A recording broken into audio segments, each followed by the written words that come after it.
Where you going, eh? Look, you see? That is why women have the babies, you see? Because men can't handle the power. Welcome to MsMojo, and today we're looking at the movie birthing scenes that delivered the biggest belly laughs. Get out, both of you! Oh, where are you going? Number 20, Family Water Birth. Barry Monday. Daddy, why don't you come and be a part of this? Talk to your baby, Barry.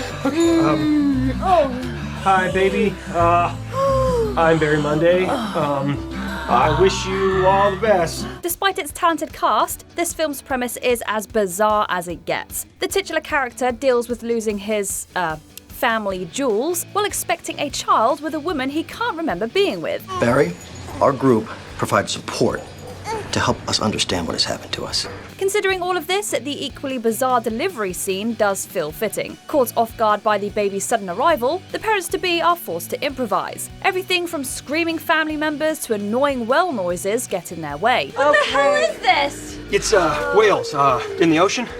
It's supposed to be soothing. Right?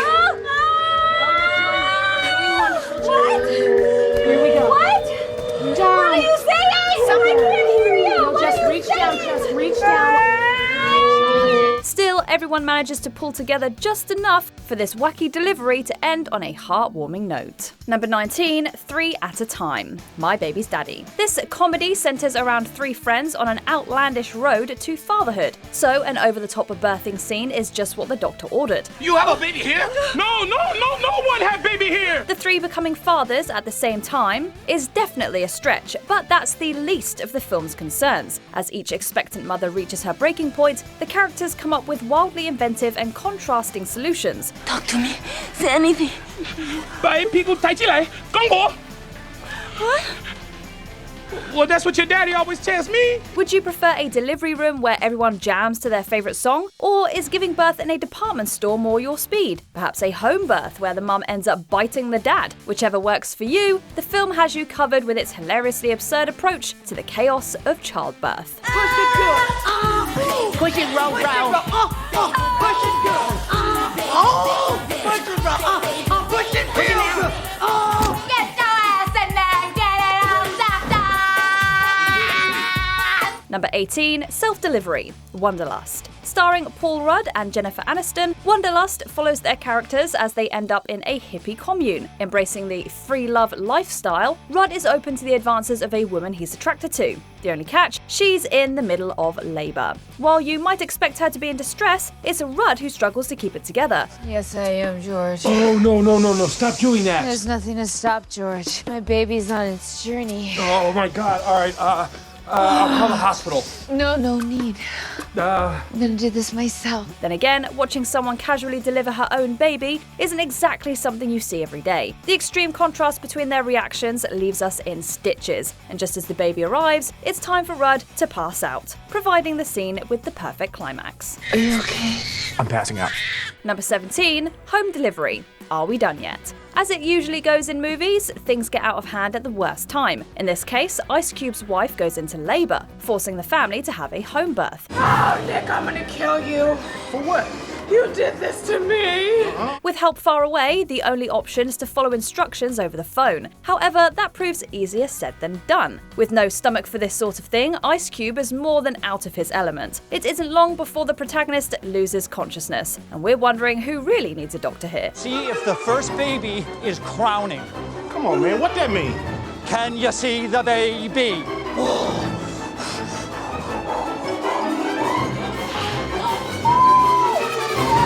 God. It's like the guppies all over again. Honey. Chuck is down. Just when you think it couldn't get any more random, Magic Johnson, of all people, comes calling. Yo, Nick, it's Irvin Johnson. Magic? But this is a family film, so everything works out in the end. Number 16, Big Mama Takes Charge. Big Mama's House. Anthony Anderson and Nia Long were expecting parents in our earlier entries, but they're part of the delivery crew here. In a room filled with clueless individuals, it falls onto Martin Lawrence's Big Mama to get the job done. Look, I took CPR. Can't be too much harder than that. Damn. That's the baby. Will you shut up, please. Big Mama can handle this. Now get out of here. Big Mama's here, darling. Don't worry about nothing. Of course, it's a trial and error process with a whole lot of errors, as Big Mama painfully finds out. Before you know it, our pregnant lady finds herself being treated like a dish about to be served for dinner. I think you should sterilize that. Is that sterilized? Oh, yeah, I use WD-40 and some Easy Awful. Big Mama, we not frying chicken. Anderson's character gets the brunt of her ire, including a literal foot in his mouth. The deafening screams and frantic energy almost make you forget we're witnessing the birth of a child. Still, all's well that ends well, as the little one's arrival melts all the tension away. Look at her. She's something else. Number 15, good versus bad. What to expect when you're expecting. All deliveries are different. For some, it's a pretty painful process. For others, it's as easy as a sneeze. At least, that's what this rom-com tells us. We watch 3 women in labour with varying degrees of intensity. Where Elizabeth Banks is potentially at risk, Brooklyn Decker coasts through her delivery. Wow, that's one baby out. Meanwhile, Cameron Diaz treats us to a live rendition of the most blood-curdling scream you can imagine. The film blends the usual comedy tropes with a soft dose of reality, giving the scene a funny but meaningful quality. There's also the standard blaming the father moment, just not the way anyone would see coming. Oh! You did this to me! Number 14, Squid Baby, Men in Black. The aliens in the Men in Black universe usually disguise themselves as humans. That doesn't apply to a newborn though, as Agent J learns the hard way. You come with me, Reg. And you handle this. What? Me?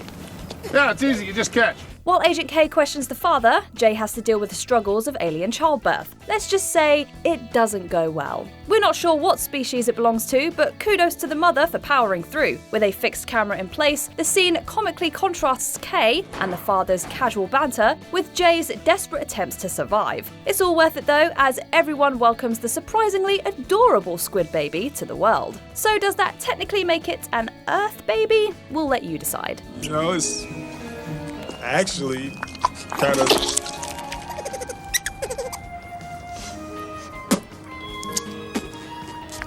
cute. Number 13, Baby Trouble. Look who's talking. This labour process takes longer than most. Starting from a cab ride, Kirstie Alley's character gets put through the ringer. Her short temper doesn't help matters either, as John Travolta tries to navigate through the city's chaotic streets. Oh, you stupid son of a... Oh, God. Are you doing your Lamaze breathing? Look out!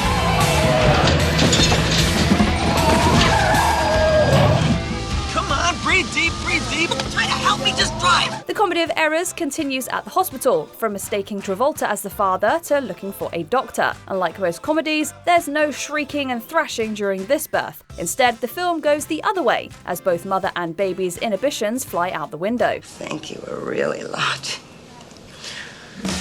Ah, now that is a little more like it. Whoa. Hey, here's Mr. Hand here. Wow. Oh, now that is very cosmic. I don't understand. Whoa. Depicting childbirth through a cartoonish lens might seem bizarre, but it's the sort of whimsical comedy that made Look Who's Talking such a success. Number 12, It's a Boy, The Women. Ever heard the phrase music to the ears? Well, you're not going to think of that during this scene. While she never fully loses composure, Deborah Messing belts it out like you wouldn't believe, and the mother-to-be's friends also start panicking around her.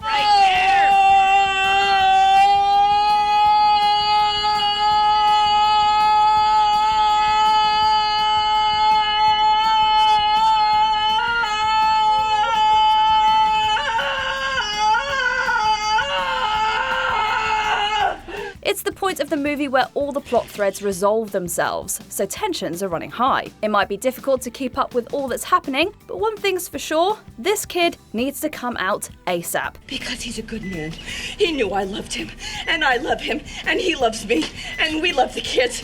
And now I'm gonna stop because I am so exhausted and I want this kid out of me right now, right now. Get it out! In an all-female film filled with twists, the labour scene gives us one more. It's a boy. Congratulations.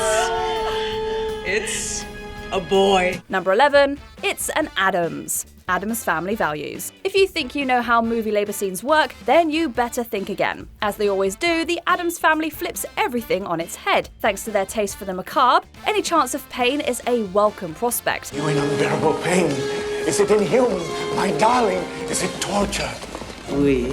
Far from worrying for their mother, the children have an amusingly blunt approach to the situation. And the diamond turned into a baby. Our parents are having a baby too. They had sex. To call it a smooth delivery would be putting it lightly, as Morticia makes the birthing process look like the easiest thing in the world. Fans love the way this clan surprises us time and again, and baby Pubert's grand entry definitely doesn't disappoint. Father, what is it? It's an Addams. Number 10. Sleeping Pills. Father of the Bride Part 2. The days leading up to labour can be draining for the whole family, but compensating for that lack of sleep can be hazardous. Stressed by the simultaneous pregnancies of his daughter and his wife, George is understandably exhausted. Reaching the end of his rope, George vents to his friend Frank, who gives him a seemingly simple solution. Sleeping pills. Well, Dad hadn't been sleeping so well lately, so I thought I'd take a couple of very mild sleeping pills. Please pass the rolls. Thanks. Dad? What's he doing? What's George! George! Underestimating their effectiveness, George passes out cold almost immediately after taking them, and sure enough, his daughter goes into labour shortly afterwards. Hilarity ensues as George is dragged to the car, where from the passenger seat, his unconscious body nearly causes an accident and a fight with some strangers. Things don't slow down once they're at the hospital though, as his wife shortly goes into labour as well. George, I think I'm almost there. Yeah, Dad, don't go too far. We may need you. Dad?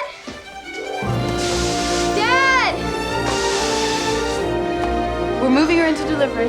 Number 9. I Want My Larry, Jr. Childbirth can make any mother aggressive, but imagine the dangers of being around a man the size of Arnold Schwarzenegger when he goes into labour. Enjoying some peace and quiet at a retreat for expectant mothers, Alex, the father-to-be in this gender-swapping comedy, feels the baby coming. I want my Larry. I know, but meantime, let's have our doctor take a look at you. There's nothing to worry about. I really think it's important that I see you.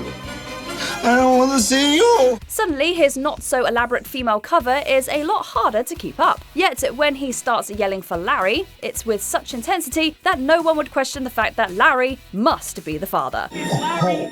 Honey, open up! It's Larry, open up! Larry. Pumpkin!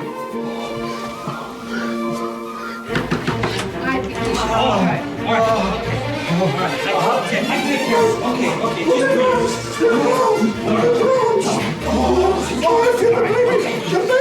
Arnie is in fine form in this scene, delivering perfectly over-the-top physical comedy as his character breathes through the pain.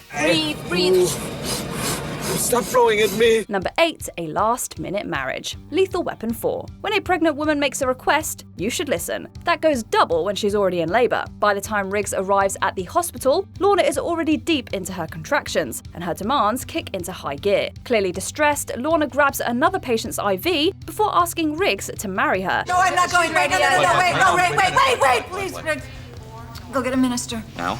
Yeah, right now, because we're getting married. Oh, God, here comes another... We didn't need license, blood test. No, wait, I just want to hear the words with the minister before the baby comes. Honey, I think we... Listen, I am getting married or there is no baby, you got it? It's a deeply touching moment, perfectly undercut when she hilariously begins insisting that they get married that very moment or there is no baby. Finding a bemused but ultimately accommodating rabbi, they wind up getting unofficially married in the hallowed halls of the hospital, complete with a broken glass and a mazel tov. This is unsanitary. No.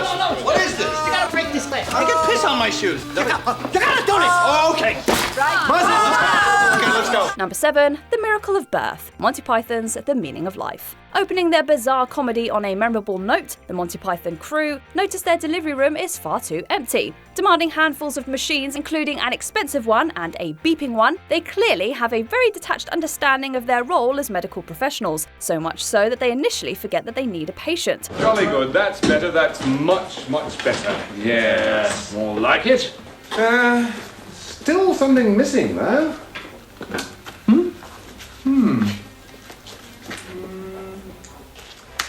Patient. Doing absurdist comedy the way only they can, the men of Monty Python then deliver the baby violently and with plenty of aggressively honest commentary. They end off by waving the baby in the mother's face in a way that you wouldn't want to revisit. Be it on VHS, Super 8 or Betamax, shocking but funny. It's lots of happy pills for you, and you can find out all about the birth when you get home. It's available on Betamax, VHS, and Super 8. Number 6. Delivery a la Dr. Kosevich, 9 months. It's important to make a good entrance, and boy, does this pair have it down to an art form. Entering the hospital, Rebecca flies right across the floor on her wheelchair, ending up in another patient's room before Sam comes after her. I'm sorry. You all right? Get me out of here! You all right? May I help you? Yes.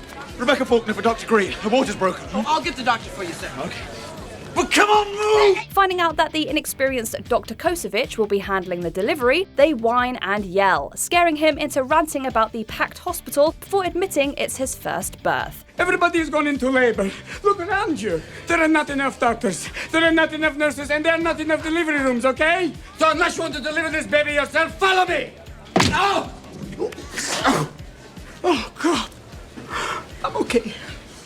I'm a little nervous, okay? It's my first delivery. As Rebecca starts freaking out at a doctor so incompetent he doesn't know what an epidural is, their friend Gail tears her husband a new one in the heat of her pregnancy. It's double the mayhem in this delivery room, and twice the laughs. That's perfect, sweetheart. I got it all on film. The kids are gonna love it. Maybe I'll put it in the... Get out! Number 5. The taxi ride to the hospital. How to be single. Births don't always wait for a convenient time. While that can be a serious headache in real life, on film it's an opportunity to get creative with the laughs. With Meg's water breaking in the street, Robin commits life and limb to scoring a taxi for the ready-to-pop mother-to-be. Take us to the hospital and I won't see you! Vacillating between supportive friend and wildly immature, Robin simultaneously holds onto the phone and the panicked future mother with their friend. Alice, while giving genuinely helpful updates about the progress of the birth, her inconsistent care of Meg reaches its comedic climax when, unable to open the car door, she hurls herself and the pregnant mother out the window before realizing the door was just locked. Robin, it was locked! At least she's dedicated, right? Number 4, a water birth exorcism. The backup plan. If you have anyone committed to all natural methods in your life, well, enjoy this moment. While Zoe and Stan try to adjust to the parental experience as outlined by the Single Mothers and Proud group, fellow member Laurie starts her water birth, which proves to be a lot for Zoe. No, Zoe, don't you move! You are my focal point! What does that even mean? Screaming, she insists Zoe is her focal point, forcing the terrified mother-to-be to stay in the room while she goes demonic. Grabbing Zoe, Laurie does what can only be described as her best exorcism impression. Give me a mirror, I want to see it! No! You don't! You don't! The final push proves to be so hard to watch that Zoe faints into the birthing pool as the baby comes out. Not exactly a great sales pitch for the expectant mother. Everyone says it's so beautiful. I thought it was terrifying. I don't ever want to see that again.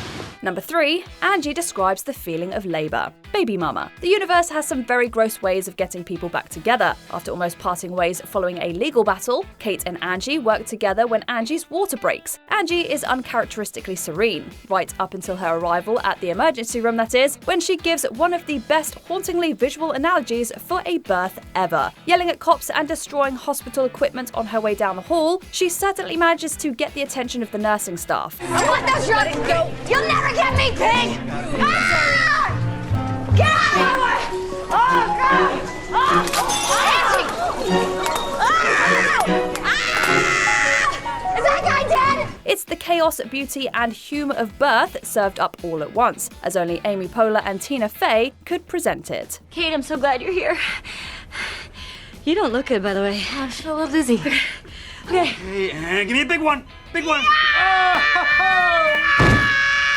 Number 2, a two-man job, Bridget Jones's Baby. When you can't get a ride, you have to make do with whatever, or rather, whoever is available. Detracting ever so slightly from the heroics of his gesture, Mark has to stop to breathe when the weight of a very pregnant Bridget becomes too much. Mile and a half.